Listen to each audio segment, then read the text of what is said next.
It's an incredible new partnership, and it is putting our nation's foster youth truly in the fast lane. Our First Lady, Melania Trump, is teaming up with IndyCar and more than 24 universities around the country to provide merit-based college scholarships for foster kids. The initiative is expanding, of course, Fostering the Future, her program, and organizers are saying all funds will directly support these scholarships. To mark the occasion, IndyCar even designed a custom red, white, and blue helmet for the First Lady embossed with her name and the names of her Be Best and Fostering the Future programs. Now, this initiative will be unveiled at the White House ahead of Sunday's Freedom to 50 Grand Prix. So a lot of historic images and moments we expect to see. Joining me now to discuss all of this, Marc Beckman. He's the exclusive senior advisor to First Lady Melania Trump. Marc, it's always good to see you. It's great to see you. Thank you for having me, Bianca. You know, here's just another testament to how foster kids are really getting a brighter future because of our First Lady. So talk to us about what inspired Melania and IndyCar to come up with this program that we know will be incredible for so many foster kids. This very innovative collaboration is the brainchild of First Lady Melania Trump. As you know, she's constantly breaking new ground. We've seen that with the reunifications. We've seen that with Fostering the Future in multiple ways, including the Fostering the Future accounts. And now here we see a marketing initiative that is doing two things. It's action-oriented. We're funding scholarships, or I should say Fox Sports as well as IndyCar is funding scholarships at Indiana University as well as Purdue University for individuals in foster care. But the advocacy and the awareness piece of it is going to be killer. You mentioned the helmet, but wait until you see what she unveils at the White House at 4 p.m. today. It is going to be eye-catching, and this program, from a marketing perspective, threads all the way through the weekend, through the Grand Prix here in Washington, D.C. Incredible. You know, I love her innovation when it comes to seeking ways to help these kids. Because, Marc, we know this is close to her heart. Our nation's foster kids could be falling through the cracks, and this First Lady has made it one of her missions to make sure they don't. I mean, explain how difficult it is for foster kids when it comes to scholarships. Even if they have the best families, it's still an incredible uphill battle that so many of our youth will see. It's extraordinarily complicated, and the fact is that the First Lady realized that as adults, as leaders, it's our moral obligation to take this community and rise them up. And she's doing this since the 45th presidential administration. She's shifted everything into high gear. So we have one pillar now with Fostering the Future on the academic side, where we have so much momentum. Indiana and Purdue make 26 nations from coast to coast, but really the best-in-class schools.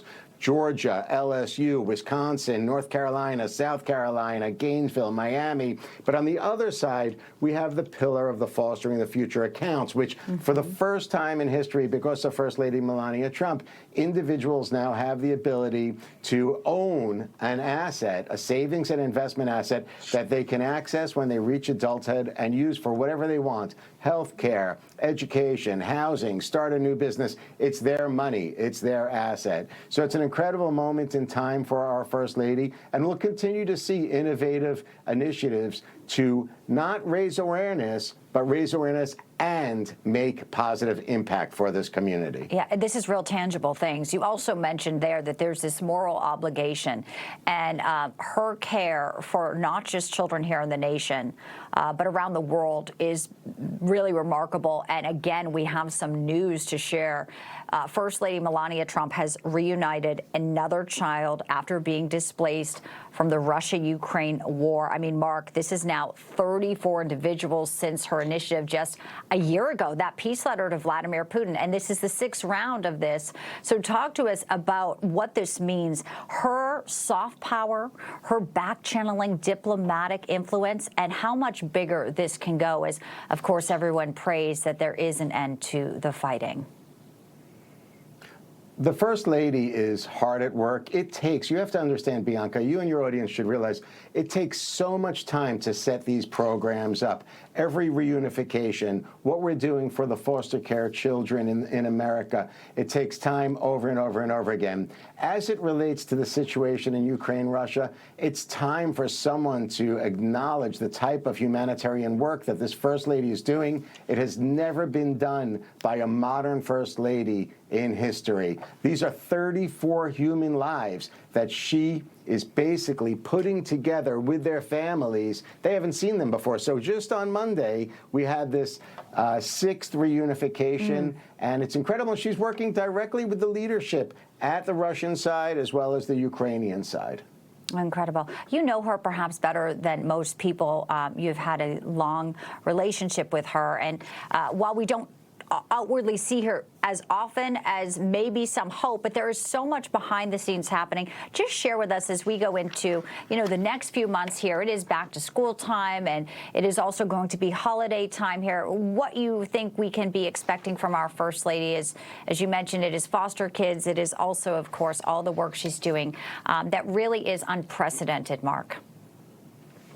Well, thanks for saying that. I mean, behind the scenes, she's been working hard to get the Fostering the Future Act, which would be her second piece of legislation, through Senate. In fact, I know that she contacted behind the scenes Senator Thune, and he's working with her strategically now to help push that through. But beyond that, we have a lot happening. You see, she's planning a few things during the United Nations General Assembly. We have this huge China state dinner coming up. Of course, all of the events at the White House, and then continuing forward with Fostering the Future together. So there's a lot happening, and you'll see a lot from the First Lady as it relates to the back end of 2026. Can't wait. Exclusive senior advisor to our First Lady, Marc Beckman. Please join us again. We know that those are going to be major moments for our country and big announcements ahead. And we look forward to seeing the unveiling and the IndyCar universities and partnerships. Thanks for joining us. Thank you so much, Bianca. I appreciate it. Information. Truth is freedom. Is Newsmax. It's real news for real people.